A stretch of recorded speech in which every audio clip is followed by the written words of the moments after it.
Here's a quick tip when picking up junkyard, scrapyard, salvage yard, whatever you want to call it, motors.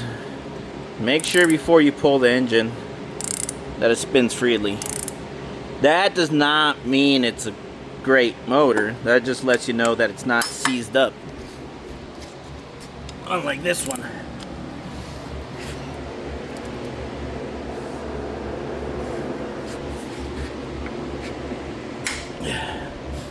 Yeah, the only movement there was the crank bolt tightening up. Seized.